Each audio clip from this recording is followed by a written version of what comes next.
오늘부터 7주 동안 7문장으로 읽는 구약, 하나님의 이야기에 귀를 기울일 것입니다. 눈으로 보기에는 여기저기 산이 흩어져 있는 것 같지만 위에서 보면 하나의 거대한 산맥을 이루어서 구약과 신약 전체가 하나님의 거대한 스토리를 이루고 있다는 것을 알게 될 것입니다. 우리가 이 여정에 나선 것은 단순히 성경에 어떤 내용들이 나오는가 그 지식을 머리에 담자는 의도가 아닙니다. 성경의 이야기는 성경적 세계관을 만듭니다. 사람은 어떤 생각을 갖고 있는가, 세계를 어떻게 보는가에 따라서 인생이 움직여집니다. 이 세계관을 결정하는 질문이 4개가 있는데, 첫째, 우리는 어디에 있는가? 둘째, 우리는 누구인가? 셋째, 무엇이 잘못되었는가? 넷째, 해결책은 무엇인가? 입니다. 이 4질문에 대한 대답에 따라서 사람의 생각과 행동이 결정되고 시대가 결정되기도 합니다. 예를 들어서 한국 사람들의 세계관, 한국 근대화 과정, 포항제철이 막 시작되던 70년대쯤의 사람들의 지배적인 세계관은 무엇이었을까요? 우리는 어디에 있는가? 일제가 지나가고 6.25를 겪은 폐허 위에 서 있다. 우리는 누구인가? 6.25를 이기는 강인한 민족이지만 문제는 자원도 부족하고 지식과 기술도 모자라므로 해결책은 밤낮 열심히 공부하고 일해서 선진국이 되어야 된다. 이런 세계관으로 수십 년을 달려왔습니다. 사회가 비교적 응집력 있게 이 일을 해낼 수 있었던 것은 이 세계관에 대한 폭넓은 동의가 이루어졌기 때문입니다.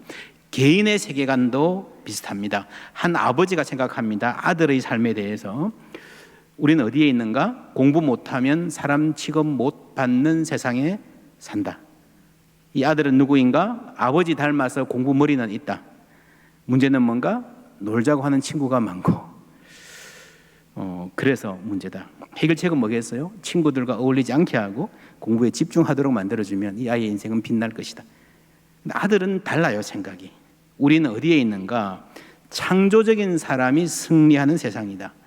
나는 자유롭게 놓아둘 때에 가장 빛나는 사람이다. 문제는 나를 이해 못해주는 답답한 부모에게 있다. 이 사회의 무식한 입시 시스템에 있다.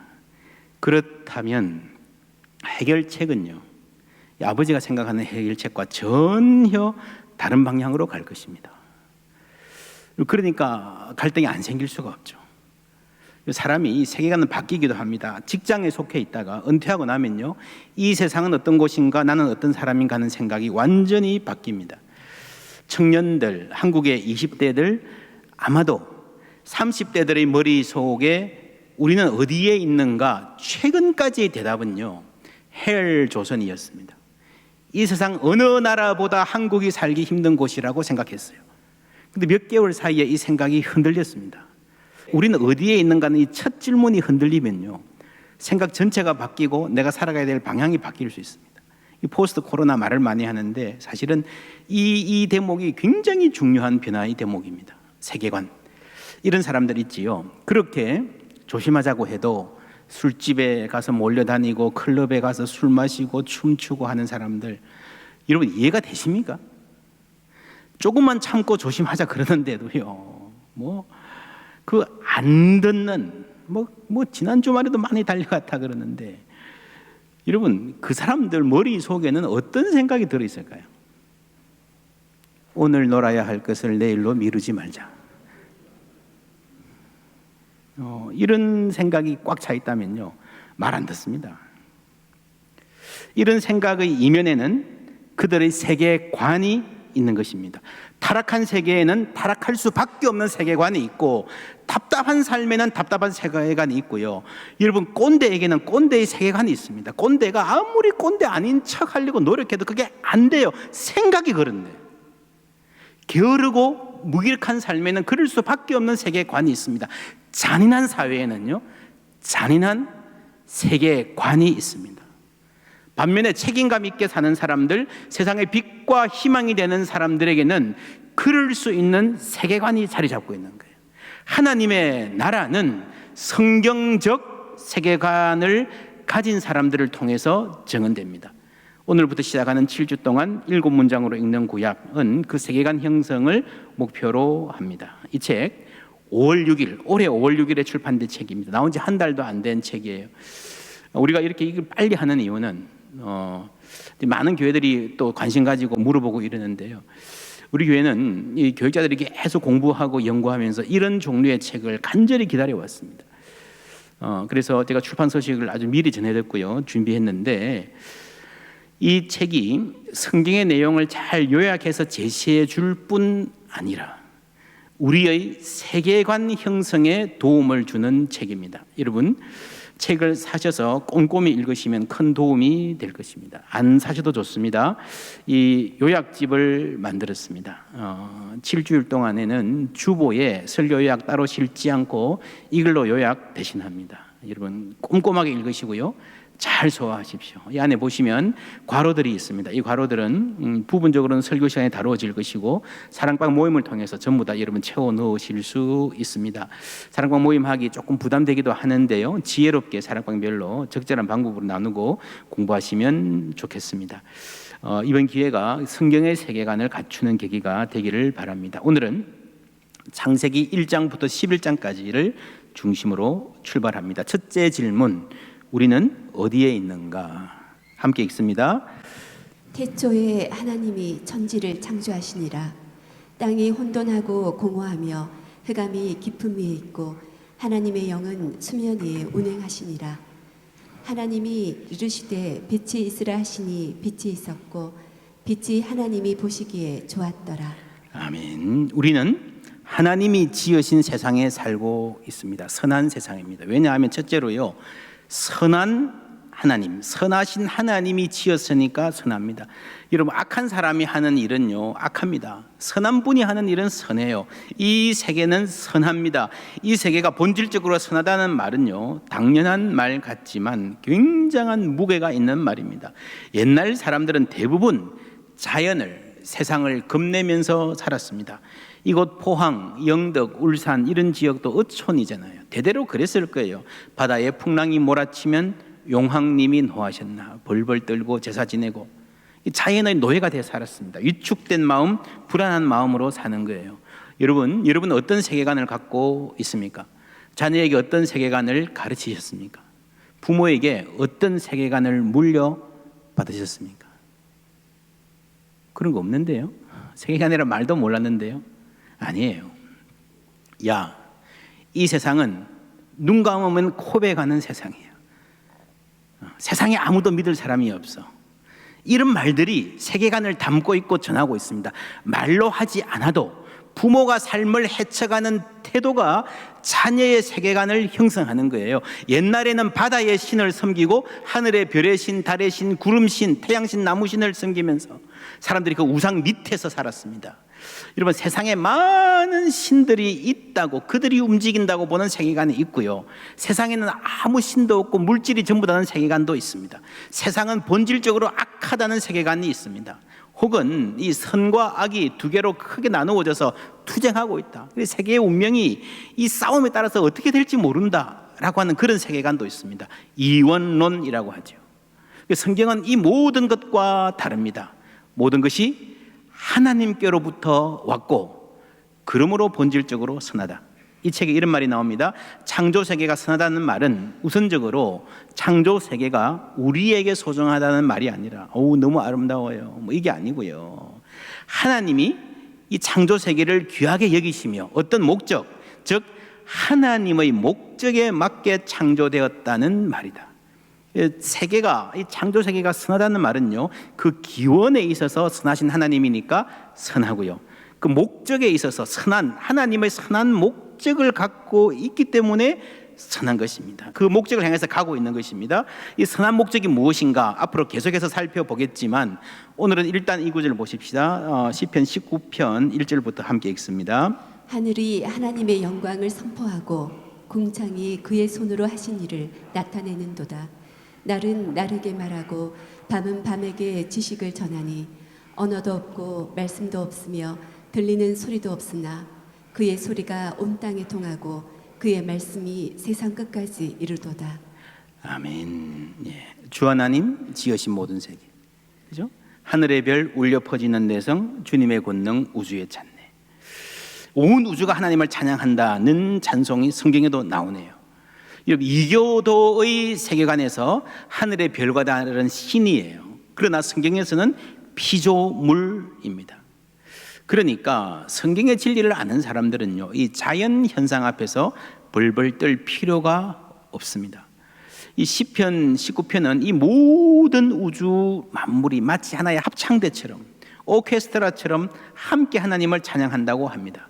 창세기 1, 2장을 전문적으로 연구한 학자들에 따르면 이 창세기 1, 2장의 중요한 메시지가 이 우주 전체가 하나님의 영광을 찬양하는 성전, 템플, 우주 전체가 성전이라고 하는 것입니다. 이 성전에서, 우주적 성전에서 인간은 어떤 위치를 차지하고 있는가? 두 번째, 우리는 누구인가 하는 질문입니다. 하나님이 자기 형상 곧 하나님의 형상대로 사람을 창조하시되 남자와 여자를 창조하시고 하나님이 그들에게 뭘 주셨어요?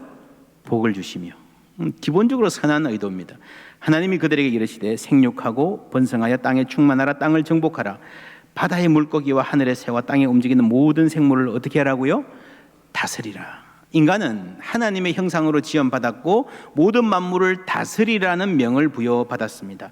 여러분, 고대 사회에서는요, 신의 형상, 이 나라에서 딱 한 사람, 왕, 임금만 신의 형상이에요. 노예는 사람 취급 안 해요. 평민도 마찬가지입니다. 여자들은 더더욱 그렇습니다. 그래서 평민들은 왕과 귀족 밑에서, 여자들은 남자 밑에서 노예처럼 살았습니다. 그러나 성경은 모든 평범한 사람들이 하나님의 형상이다, 남자뿐만 아니라 여자까지 하나님의 형상이다, 이것이 얼마나 파격적인 말인지 모릅니다. 여러분, 이 세상이 하나님의 성전으로 지어졌다면, 이 성전, 템플, 여러분, 절도 영어로는 템플이죠. 똑같이 신전입니다. 신전인데 모든 템플에는, 모든 신전에는 신의 형상이 있습니다. 절에 가도 뭐가 있잖아요, 형상이, 그죠? 아이콘이 있잖아요. 여러분, 이 피조세계가 하나님의 성전이라 한다면 그 하나님을 보여주는 형상은 어디에 있는가? 그 형상이 남자와 여자, 우리들이라는 겁니다. 그래서 우리는 사명이 뭔가면요, 하나님을 세상에 보여주는 게 그게 사명이에요. 그 하나님이 어떤 하나님이십니까? 하나님이 이르시되 우리의 형상을 따라 우리의 모양대로 우리가 사람을 만들고, 우리라고 표현된 이 하나님, 함께하는 하나님, 서로 사랑하시는 하나님, 하나님은 사랑이시라. 하나님의 본질은요, 본성은요, 서로 사랑하고 그 사랑으로 기뻐하시는 분이십니다. 여러분, 하나님이 서로 사랑하는 분이기 때문에 우리가 하나님의 형상을 따라 창조함을 받았다는 것은, 우리가 하나님을 닮았다는 것은요, 우리 인간들도 서로 사랑하며 살 때에 가장 기쁘고 복되게 살 수 있다는 겁니다. 여러분, 남을 이용해서 착취하고 빼앗고 쟁취하고 싸워봐야 인간은 행복할 수가 없습니다. 본성에 맞지 않는 거예요. 사랑하며 사는 것이 본성에 맞는 것입니다. 따라해 보시겠습니까? 사랑이 본성이다. 본성에 맞게 살자. 옆에 분에게 말씀해 주십시오. 저는 본성에 맞게 살래요. 예. 여러분, 그게 잘 사는 겁니다. 여러분, 어느 가정에 정말 훌륭하고 존경받는 아버지가 있으면 그 자녀에게 최고의 칭찬이 뭐겠습니까? 너를 보니까 네 아버지가 생각난다. 너 참 너 아버지 닮았구나. 그거 아니겠습니까? 하는 일마다 어떻게 아버지를 꼭 닮았니? 그게 최고의 칭찬이에요. 아들 칭찬이고 아버지 칭찬입니다. 그것이 우리가 하나님의 영광을 드러내는 방법인 줄 믿습니다. 그리고 그 아버지를 대신해서, 왕이신 하나님을 대신해서 왕처럼 인간이 온 우주 만물을 다스리는 거예요. 인간은 해와 달과 별을 신으로 섬겨야 하는 노예가 아니라 그 모든 우주 만물을 대표하고 다스리는 영광스러운 위치에 있습니다. 그런데 어떤 방식으로 다스리는가? 야, 내가 킹이야, 내 말대로 이 자식들, 이게 아니고요, 힘으로 누르는 방식이 아니고요, 하나님의 방식으로, 사랑의 하나님 그 방식으로, 삼위일체 하나님이 서로 사랑하시고 사랑으로 세상을 창조하시고 사랑으로 우리를 품고 다스려 주시는, 돌보시는 그 사랑을 닮아서 우리도 서로 사랑으로 서로를 대하고 자연을 대해야 되는 겁니다. 그게 인간의 사명입니다.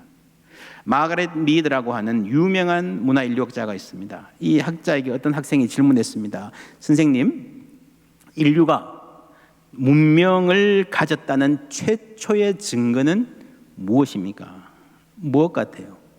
학생들은 토기, 낚시 갈고리, 숫돌 이런 대답들을 기대했습니다. 그런데 교수님이 하는 말이 뇌태부가 손상되었다가 회복된 인간의 뼈라고 말했습니다. 여러분, 인간이 대퇴부를 다치면요 4주에서 6주 동안 움직이지 못하고 누워 있어야 되는데, 다른 동물들은 이 정도 움직이지 못하면 그대로 죽습니다. 굶어 죽든지 먹혀 죽든지. 그런데 인간이, 한 사람이 대퇴부가 손상되었는데 그게 회복된 뼈들이 발견된다는 것은요 누군가가 돌봐줬다는 거예요. 안전한 장소로 옮겨주고 한두 번도 아니고 계속해서 지속적으로 먹을 것을 가져다 주었다는 거죠. 여러분, 그 먹기 살기 힘든 시대에 이런 일이 있었다는 것은요 놀라운 일이라는 거예요. 이 인류학자는 여기서 인간의 인간됨을 발견합니다. 왜 그럴까? 어떻게 그럴 수 있었을까? 그것이 하나님이 창조하신 본성이기 때문입니다. 여러분, 이 본성에서 사명이 나옵니다. 하나님의 본성, 인간의 본성, 거기서 인간의 사명이 나오는 거예요. 서로 돕고 사는 것, 다친 사람, 약한 사람 긍휼히 여기고 돌보아 주면서 이 땅을 사랑과 평화의 동산으로 가꾸어 가는데 우리 사명이 있습니다. 이 사랑과 샬롬을 통해서 하나님이 이런 분이구나 하는 것을 보여주고 온 만물이 하나님을 찬양하게 하는 것이 인간의 사명입니다. 우리는 누구인가? 정리합니다. 사랑의 방식으로 서로를 돌보고 자연을 다스리는 인간, 사랑함으로써 하나님의 영광을 드러내는 존재. 우리는 사랑하고 돌보고 서로 존중하는 관계를 통해서 하나님의 영광을 드러냅니다. 가정생활도 똑같은 원리입니다. 여러분, 부모의 사명이 뭐예요? 부모의 제일된 가장 중요한 사명이 뭐예요? 가장 큰 거는요 부부가 서로 사랑하는 거예요. 그것이 자녀들에게 하나님의 영광을 보여주고 인간의 존귀함을 가르치는 거예요. 서로 사랑하고 존중하는 부모를 통해서 자녀들이요, 결혼은 아름다운 것이야, 가정은 참 복된 곳이야, 이 세상은 살만한 곳이야, 나는 사랑받는 존재야 하는 생각을 갖게 되는 거예요.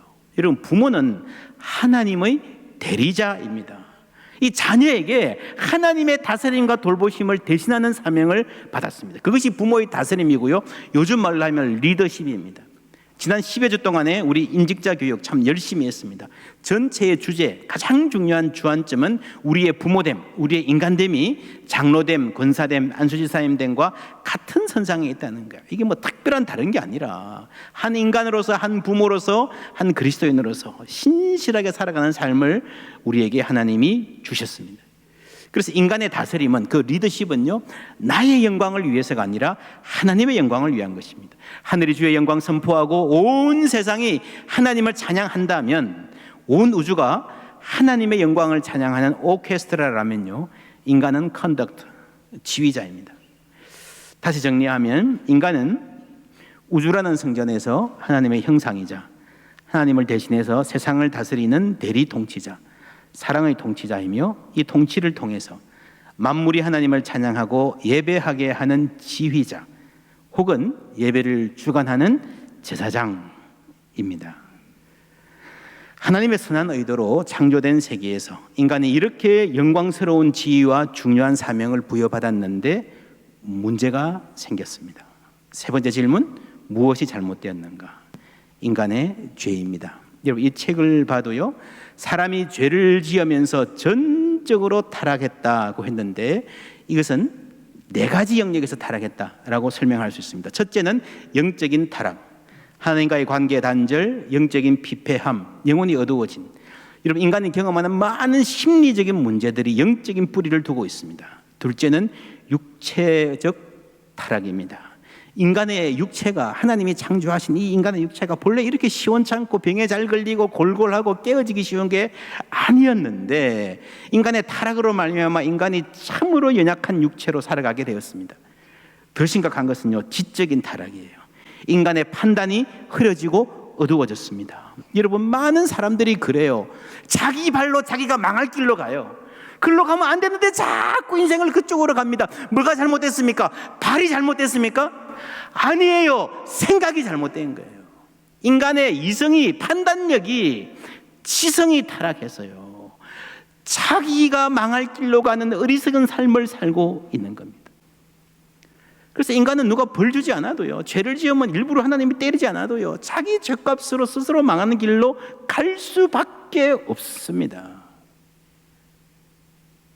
마지막으로 사회적 타락, 관계의 파괴입니다. 이 창세기의 아주 중요한 흐름. 죄를 지으니까 부부가 서로 손가락질하고, 형제가 서로 죽이고, 속이고, 빼앗고, 도망가고, 원한 관계에 놓이고, 이런 일들이 계속해서 이루어집니다. 인류의 역사가 어떻게 진행될 것인가를 보여주는 겁니다. 여러분, 이 사회적 측면의 타락이 계속 이어지면서 사회 구조가 타락합니다. 죄가 구조화되었습니다. 무슨 말인가 하면요, 개인이 착하게 살려고 해도 그걸로 해결이 안 되는 구조의 악함이라는 문제가 있다는 겁니다. 나는 성실히 일하고 직장 상사 말 잘 듣고 거짓말 안 하고 이렇게 산다 그래도요, 어떤 기업은요, 이 기업 자체가 굉장히 부도덕한 기업이 있어요. 어떻게 할 겁니까? 그만둬야 됩니까? 쉽지 않은 결정입니다. 우리가 소비자로서 쓰는 제품이 자연을 파괴하고 어디에선가 누군가의 노동을 심하게 착취하는 그런 악과 연관되어 있습니다. 우리가 그 구조 악과 무관하다고 볼 수 없습니다. 사회생활 하면서 그런 경험 해보신 분들이 있을 거예요. 나는 뇌물 안 받으려고 하는데 안 받겠다 그러면 깨끗하게 정리가 되는 게 아니고요, 더 골치 아픈 문제가 생겨요. 너만 잘났냐?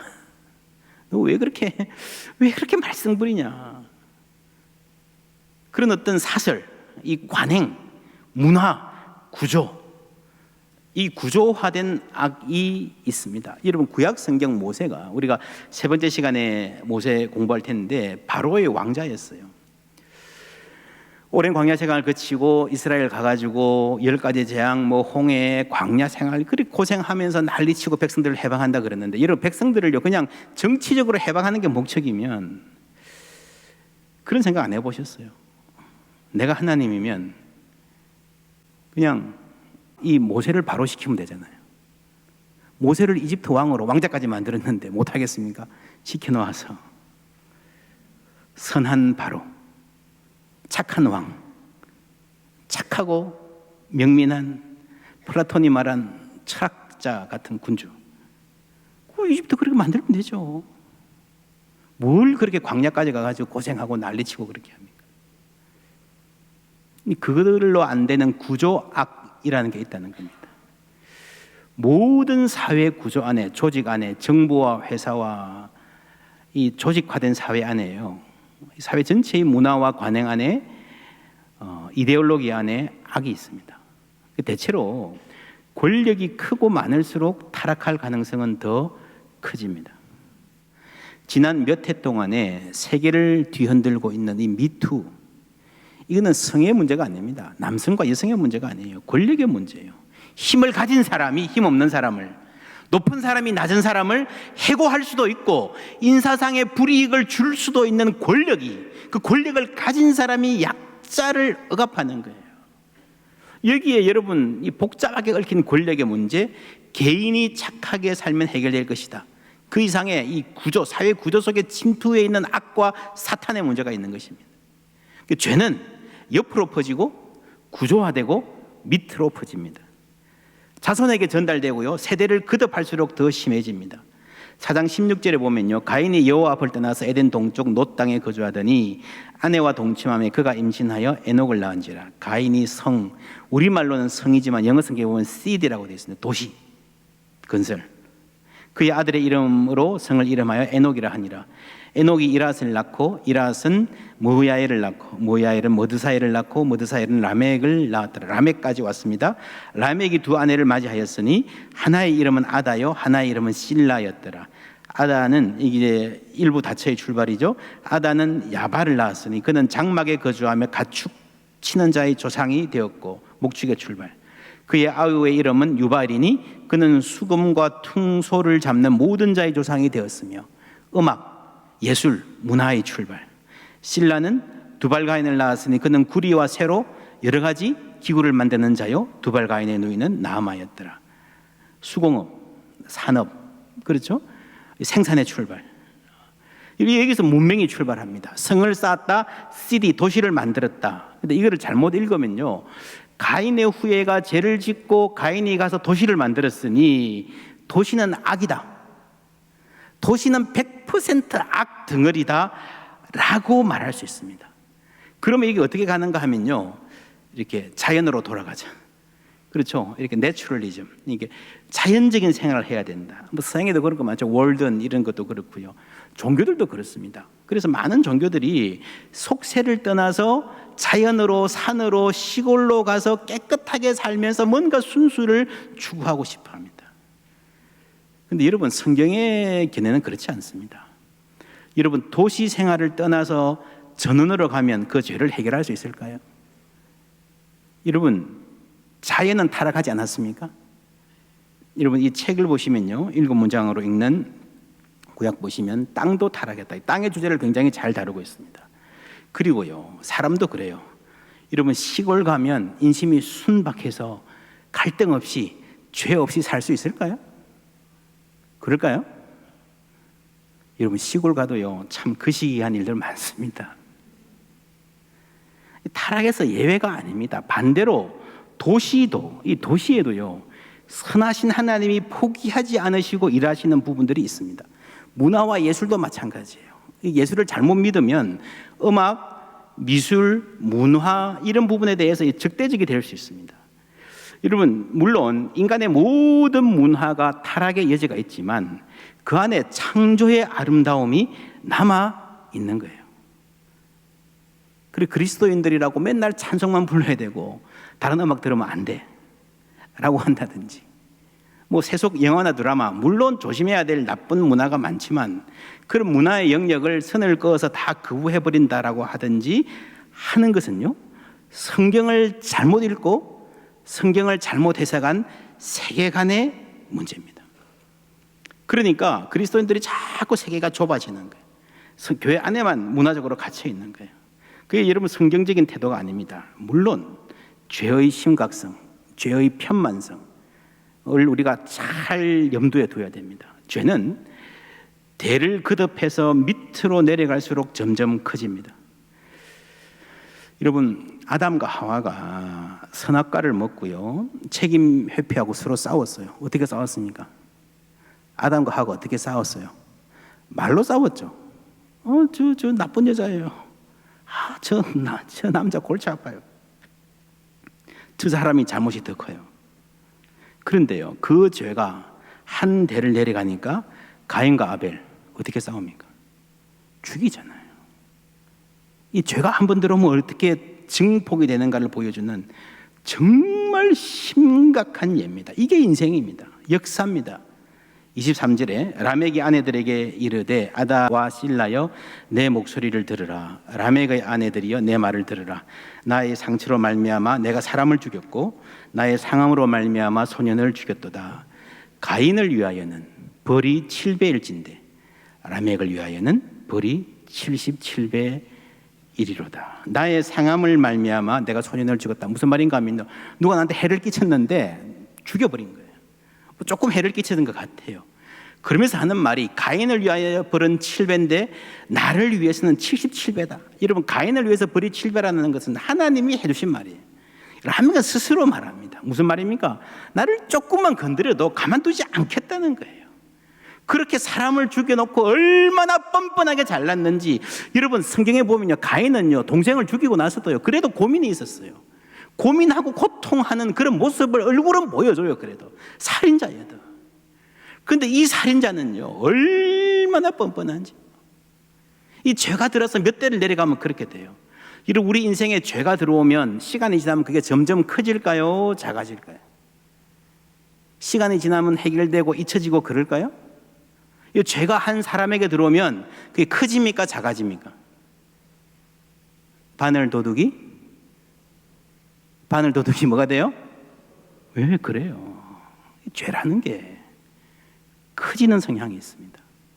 한 인생에서도 바늘 도둑이 몇 년 못 가서 소도둑이 되는데요. 이게 대를 거듭해 내려가면서 얼마나 커지고 얼마나 사악해지고 얼마나 잔인하고 심각해지는지 여러분 끔찍하지 않습니까? 그게 인류의 역사입니다. 그러면 마지막 질문, 해결책은 무엇인가? 하나님은 이것을 가만두지 아니하시고 해결책을 만드십니다. 그 해결책이 무엇인가? 다음 주일에 말씀드리겠습니다. 오늘은 여기까지만 하고 오늘 한 3가지 정리합니다. 첫째, 우리는 어디에 있는가? 선한 창조세계, 선하신 하나님이 선한 목적으로 창조하신, 우리는 누구인가? 하나님의 형상, 사랑으로 하나님의 다스림을 대신할 통치자, 우주 만물이 찬양되라면 그 찬양의 지휘자입니다. 무엇이 문제인가? 죄로 인해서 인간이 전적으로 타락했습니다. 영적, 육체적, 지적, 사회적으로 타락했습니다. 자연도 타락했습니다. 개인도 악해졌지만 사회 구조는 갈수록 더 악해집니다. 더 심각한 문제입니다. 그리고 개인적으로 착하게 살려고 해봐도 잘 안 되는 구조 속에 우리가 살아간다는 거예요. 또한 이 죄는 대를 이어갈수록 더 악하고 더 심각해집니다. 이것이 창세기 1장에서 11장까지의 역사입니다. 하나님의 해결책은 무엇인가? 하나님이 아브라함을 부르시고 너는 복이 될지라 말씀하시는데 다음 주 주제입니다. 다음 주 마침 우리 창립 기념주일이기도 합니다. 우리 창립 기념주일에 우리 교회의 사명을 되새기기도 좋은 적합한 주제입니다. 너는 복이 될지라. 여러분, 다음 주일에는요, 이 7가지 말씀을 잘 기억할 수 있도록 돕는 아주 멋진 선물도 교회에서 준비했습니다. 궁금하시죠? 예, 기대하십시오. 교회가 드릴 선물 기대하시고 하나님 주실 은혜 기대하시기 바랍니다. 또한 그 은혜를 받은 우리가 너는 복이 될지라 이 말씀을 살아낼 때에 하나님이 우리와 우리 자손들을 통해서 이 땅을 밝히시고 영광 받으실 그 미래를, 그 내일을 함께 기대하시기를 주님의 이름으로 축복합니다.